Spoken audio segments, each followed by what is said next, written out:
Support for Colorado Today comes from Credit Union of Colorado. With access to over 30,000 ATMs and a mobile app, they're dedicated to offering the services of a big bank with a heart. Learn more at honestlygood.org. Support for Colorado Today comes from Safeway. The Safeway app features shopping for curbside pickup and home delivery, plus meal planning, pharmacy, and more. Learn more at Safeway.com.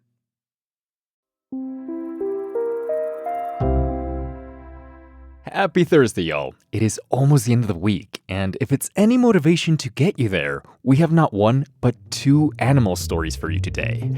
I'm Arlo Perez Esquivel.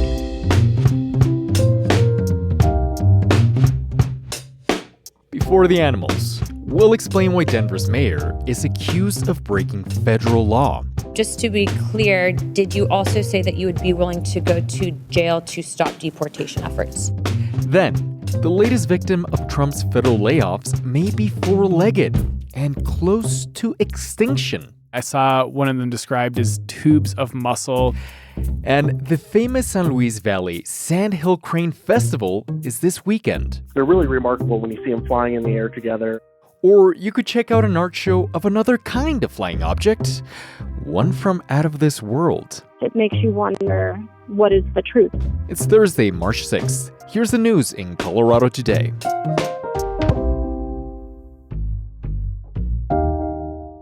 The D.C. hearing over so-called sanctuary cities turned into a marathon yesterday. Denver's Mike Johnson and mayors of Boston, Chicago, and New York City testified before the House Committee on Oversight and Government Reform. The committee is signaling out these four cities because of their laws that limit cooperation with immigration authorities. As part of this, Colorado's four Republican Congress members got a chance to question Johnson. CPR's Caitlin Kim was there, and Denverite's Carol Harris fact-checked the hearing as it was happening. Hi, Kyle. Hello. Hi, Caitlin. Hi. One of the most shocking moments of the hearing was when several Republicans on the panel suggested the mayors might have broken several federal laws against harboring undocumented immigrants. Kyle, can you explain that? Yes. So back in the 1950s, there was a law passed that made it a felony to harbor undocumented immigrants. Several Republicans made the case that Denver's sheltering program that brought in thousands of people who had been living on the streets into hotels, that program was an example of that sort of illegal harboring. It is fair to say that the lion's share of people that Denver had housed had already had some sort of contact with the feds after they entered the country, and they had already been released into the country with some kind of documentation. So I actually spoke to Mayor Johnston about, the question of criminal referrals after the hearing. And he actually said he was surprised that some lawmakers had brought this up because he said that's not what Denver is doing. We were never harboring them. We were providing services. I think there's no federal law that makes it illegal to give someone food who is hungry or put someone into an overnight shelter who is at risk of freezing. I think that's just common decency and humanity. Yeah, so for Johnson, it was sort of common sense, not criminal. That said, I would add that they did say they're referring a criminal case to the Department of Justice for a possible investigation into Johnston and the other mayors. All right, so let's go beyond the question whether it was illegal or not to shelter people who are undocumented. This hearing largely centered on whether Denver cooperates with ICE to remove people and what this has done to crime in the city. Can you provide clarity on what is real and what is hype? So every mayor on the panel said that the crime rate in their city had gone down. They had different ways of slicing and dicing that, but that was the trend they all referred to. Republicans, though, fought back, and they cited some really atrocious crimes that were committed by people who had entered the country unlawfully, using those anecdotes to really argue that these cities were dangerous, scary places, particularly after the arrival of all of these new immigrants. So for me, this was actually one of the more interesting parts of the hearing. Representative Jordan, is a pugnacious questioner, and he honed in on one incident, how Denver handled the release of a man named Abraham Gonzalez from jail in Denver. 6 ICE agents went to pick him up in the parking lot after he was released, and one of the ICE agents, Jordan said, was assaulted. Now, Jordan's questioning, in my opinion, was one of the strongest ones of the day. He kept talking about the events in a really simple way and was really trying to pin down Johnston, dissecting his words. Was Gonzalez released to the street or to ICE, Johnston defended himself and the city's policy He at one point was like, would you like me to answer? And Jordan kept talking, so I think Johnson got his answer. Now, I know it might be too soon to have a good answer for this, but materially, what can come out of a hearing like this? Legislation, prosecution, anything like that? Well, the Trump administration's made it clear that it wants to defund sanctuary cities, so strip them of federal funding. This investigation could give a little fuel to that. It's possible that Congress could try to put some limits on how local law enforcement must work with federal immigration enforcement, though that seems highly unlikely, but it's a possibility. Kit Lickim, Kyle Harris, thank you. Cute-looking ferrets. Their survival might be the latest thing threatened by Trump's federal layoffs. Bringing the black-footed ferrets back from the brink of extinction has been one of Colorado's biggest conservation success stories, and for a good reason. It's a difficult operation that has taken decades and even cloning to get right. But CPR Sam Brash has learned the top federal biologist overseeing the work has been fired. Sam, can you tell us more about her? Yeah, so this is Tina Jackson. Until recently, she oversaw the National Black-Footed Ferret Conservation Center outside Fort Collins. This is home to the world's largest captive population of these ferrets. But she took the job about a year ago, and newer employees have been targeted by President Trump's recent job cuts. So last month, she found out she and 2 other employees had been fired, and now she's worried about what that might mean for this whole ferret conservation effort. It really sent the program spiraling because I was let go as well as 2 of our technicians that help with the husbandry at the center. And just so we're all on the same page, what exactly is a black-footed ferret? Jackson has described them as weasels with sort of a Wolverine attitude. They're small and long and skinny. I saw one of them described as tubes of muscle. So they might be cute, but turns out they're pretty vicious predators. Oh, jeez. So why exactly do these tubes of muscle need Jackson's help? Few species have come as close to annihilation as the black-footed ferret. They were living across the Western Plains in the 1800s, but by the 1970s, people thought this species was extinct.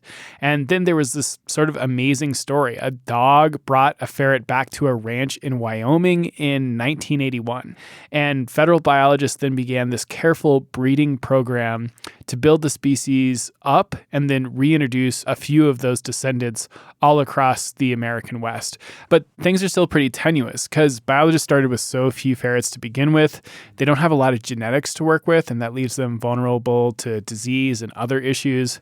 That's why the breeding center actually worked with a nonprofit to clone a ferret back in 2020, and that marked the first time anyone has cloned an endangered species native to North America. Wow. Okay, so within this context, the head of the breeding center has been fired.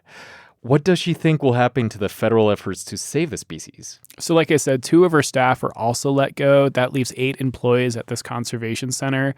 Unless that changes, Jackson fears they're going to have a hard time buying food for the ferrets. And with the staff cut, she's already worried they're going to have a difficult time managing the upcoming breeding season. That's in the breeding center. What about the ferrets already living in the wild? So people who help the ferrets once they're introduced back in the wild also rely on federal staff and funding resources. Travis Laveri is one of those folks. He's out in South Dakota. We've seen and read what the priorities of this administration are going to be, and it certainly does not seem to be endangered species and conservation. I think this gets to a really important point about species conservation. They're not like releasing ferrets and then letting nature take their course. People are heavily involved here. They're spraying prairie dog holes these ferrets live in with insecticides to protect these animals against the plague. If that stops, if the breeding slows down, Jackson told me the ferret population could plummet and decades of work could be erased. The public hears all the time about how successful the ferret program is, but it is still on the brink, and things like this push it even closer to that edge. Sam, thank you. You're welcome. See photos of the ferrets at the link in our show notes. Now, from ferrets to birds. These are Sandhill cranes. They're tall, slender, and gray, and they're crossing through Colorado in their annual spring migration.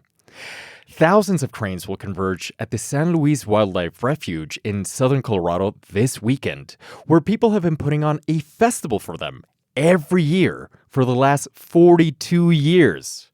But the Monte Vista Crane Festival opened with a dark shadow over its wings.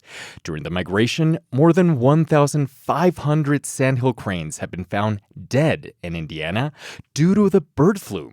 So what can we expect? KRCC's Andrea Chalfin has been looking into it. Hey there, Andrea. Hey, Arlo.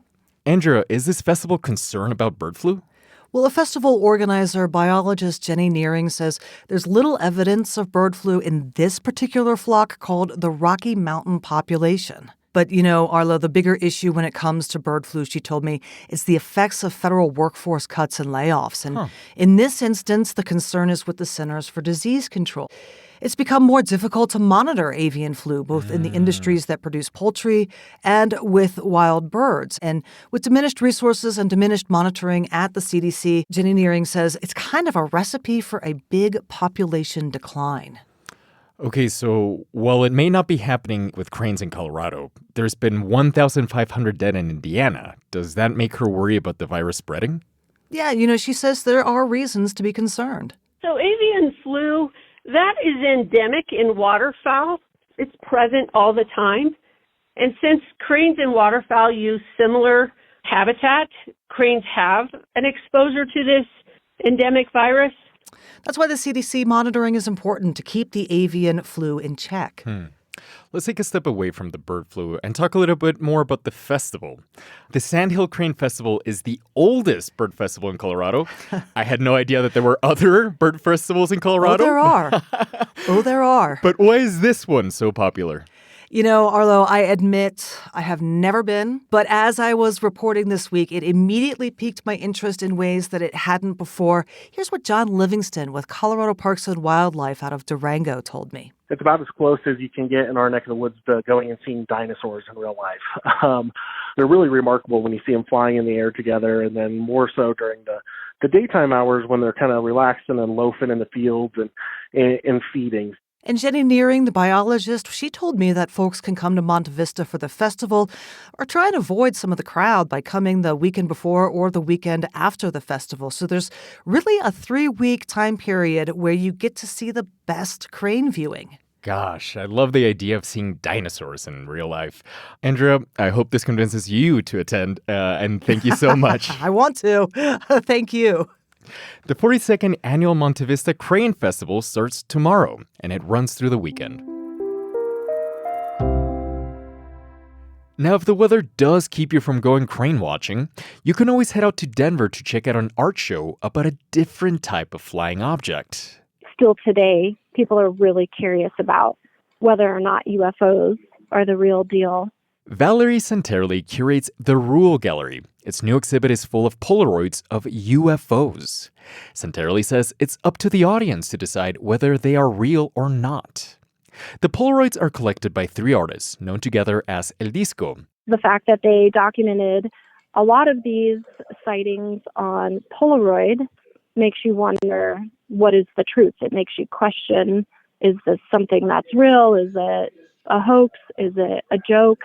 The exhibit is called Charged Particles in the Vicinity. It opens today and continues into April. It is just one of the suggestions on CPR's weekly Art Spotlight, highlighting things you can do around the state this weekend.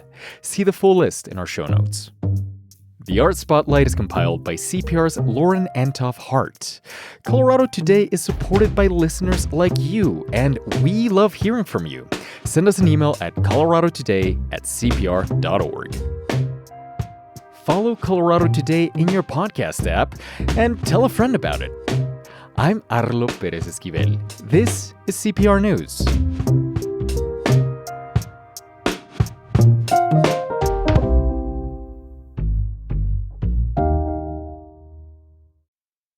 Support for Colorado Today comes from Safeway. The Safeway app features shopping for curbside pickup and home delivery, plus meal planning, pharmacy, and more. Learn more at Safeway.com.